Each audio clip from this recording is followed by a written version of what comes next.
to News Recap on Rulers World Television. I'm Ololade Bolariba. Now let's look at the headlines making waves across the globe today. Professor Joash Ojo Adekbito appointed as the new INEC chairman. Tinubu grants human pardon to Abba Macaulay, Mamas Batsia and others. Akpabio warns against religious framing of insecurity. Omoyole Sowore joins retired police officers protest over poor welfare and pension scheme. Israel amassed rich ceasefire deal as global diplomacy rallies behind agreement. 12-year-old Mariam Mohammed shines at African Aquatic Zone 2 Championship. Now the news in details. President Bola Ahmed Tinubu has nominated Professor Joash Ojo Adekbito as the new chairman of the Independent National Electoral Commission, INEC. The nominee was approved during the National Council of State meeting held on Thursday in Presidential Villa. And this follows the expiration of the tenure of former INEC chairman, Professor Mahmoud Yakubu. Professor Adekbito, who is from Kogi State in north-central Nigeria, is a respected academic and legal practitioner. He's a graduate of Kwara State University and was called to bar Nigerian bar in 1988. Adekbito's name will be forwarded to the Senate for confirmation in compliance with the Constitution. In accordance with Section 154 of the 1999 Constitution, as amended. Mr. President today recommended to Council of State Professor Joash O. Amopitan.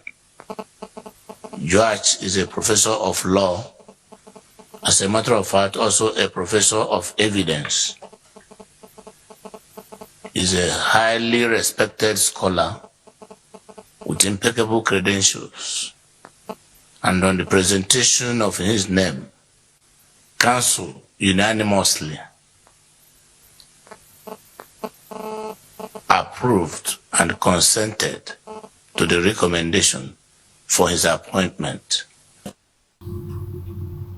President Bola Ahmed Tinubu has granted posthumous presidential pardons to notable Nigerians, including Abbas Macaulay, the father of Nigerian nationalism, and Major General Muhammad Abacha, a former military officer and port executed in 1986. The decision was approved during a meeting of the National Council of State, following recommendations from Presidential Advisory Committee on the Prerogative of Mercy, PACPM. According to the presidency, the pardon are part of the administration's effort to promote national reconciliation, justice, and historic redress. Abba Macaulay, who was convicted under colonial rule in the early 1900s, is regarded as one of the Nigerians' foremost freedom fighter and founder of modern Nigerian nationalism. The posthumous pardon symbolically restores his honors and contributions to the country's independence struggles. Major General Muhammad Bata, a distinguished soldier and a poet, was executed by the military regime of General Ibrahim Babangida over alleged involvement in a coup plot, a moment that has long been debated in Nigerian history. In addition to the posthumous pardon, President Tinubu also approved clemency for 82 inmates across the country, with sentence reductions and communications of death sentence for several others. The presidency noted that the exercise underscores President Tinubu's commitment to justice, fairness, and national healing, with honoring the legacies of those who played pivotal roles in shaping Nigerians' history. President of the Senate, Godswill Akpabio, has cautioned Nigerians against interpreting the country's security challenges through a religion lens. Speaking during Thursday's plenary session in Abuja, Akpabio emphasized that the ongoing acts of violence and terrorism across the nation should not be framed as conflict between Christians and Muslims, stressing that insecurity affects Nigerians of all faiths and backgrounds. The Senate President was reacting to an motion raised on alleged religious persecution and growing perceptions of religion intolerance in parts of the country. He warned that living in the nation's security challenges as religious motivated could deepen divisions and undermine ongoings. If you see what these people are doing, most of them are outsiders.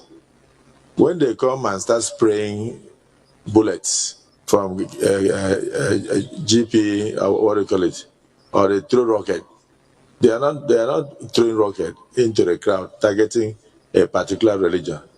They are killing Nigerians. I don't know who will now go and sit down and bring out maybe the dead bodies and say this one is a Christian. This one is from this family. This must be a Muslim. This one. So we are facing a situation whereby these terrorists are trying to terminate the lives of Nigerians. Human rights activist and former presidential candidate Omoyele Sowore among the joint honors of retired police officers who staged a protest in Abuja to demand better welfare and their removal from the Contributory Pension Scheme, CPS. The protesters, under the umbrella of Concerned Retired Police Officers of Nigeria, CRPON, gathered at the National Assembly complex and later marched to the Nigerian Police Force headquarters, carrying placards with the inscriptions such as "We serve Nigeria with our lives" and "Take police out of CPS." The retirees lamented that the current pension system has subjected them to severe hardship, with many unable to access their full benefits years after retirement. They argued that the Contributory Pension Scheme is exploitative and called the federal government to return them to the Defined Benefit Scheme (DBS) for fair and consistent payment.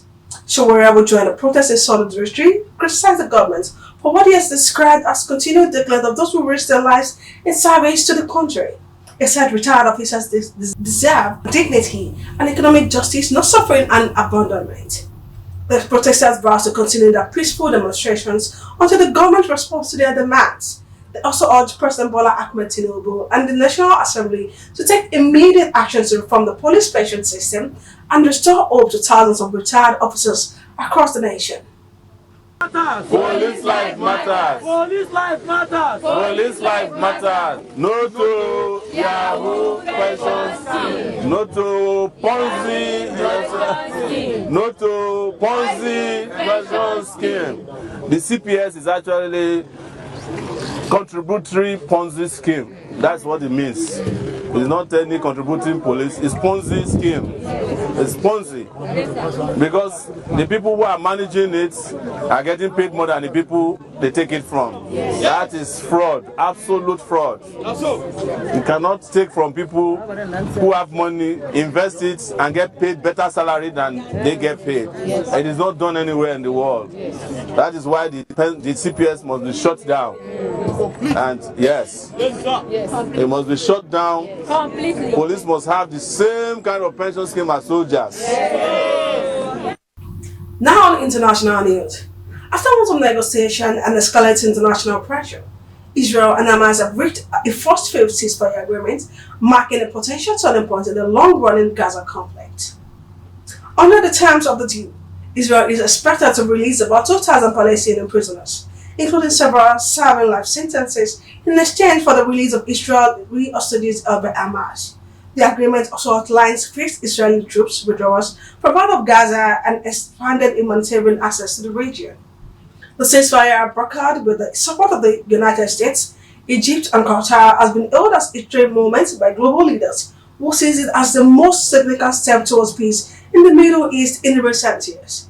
United States President Donald Trump, whose administration played a key role in mediating the truce, described that path towards lasting stability, while the United Nations urged both sides to uphold the commitment and ensure civilian protection. Meanwhile, attention has now turned to reconstruction efforts in Gaza and second phase negotiations, which will focus on disarmament, security arrangements, and political reconciliations. Another global development. Hungarian author Laszlo Krasznahorkai was awarded the 2025 Nobel Prize in Literature for his visionary and deeply human storytelling, while South Africa has drawn international interest with $500 million funding initiative aimed at boosting foreign investment through diversified instruments. As the world reacts to these unfolding events, global leaders continue to call for cooperation, stability, and renewed commitment to peace and economic growth. Now on sports. Nigerian young swimming sensation Mariam Muhammad has made a remarkable debut at the African Aquatic Zone 2 Swimming Championship 2025 held in Accra, Ghana, where she won 6 bronze medals across individual and team events. At just 12 years old, Mariam competed in the 14 to 18 age category, emerging as one of the youngest athletes in competition. A performance drew widespread commendation from coaches, officials, and spectators would describe her as a future star for Nigerian swimming. A medal contributed significantly to Team Nigeria's overall success at the championship. reaffirming the country's growing presence in the African aquatic sports. Officials from the Nigerian Aquatic Federation aired outstanding performance, noting that a display of skill, composure, and determination reflects the bright future of the sport in the country. Miriam is now set to participate in the Dolphin Swimming League and the World School Games, where she's expected to build on her impressive form and gain more international exposure. Her achievement marks a proud moment for Nigerian sports, serving as an inspiration to young athletes nationwide and a testament to the potential that can be nurtured through dedication and early talent development. That will be all for now on Rulers World Television. For more updates, visit our website at www.rulersworldtv.com. Do subscribe to our YouTube channel, Rulers World TV, and do follow us on our social media handle, Facebook, X, TikTok, and Instagram, all at Rulers World Television. Thank you for watching. I'm Ololade Bolariwa.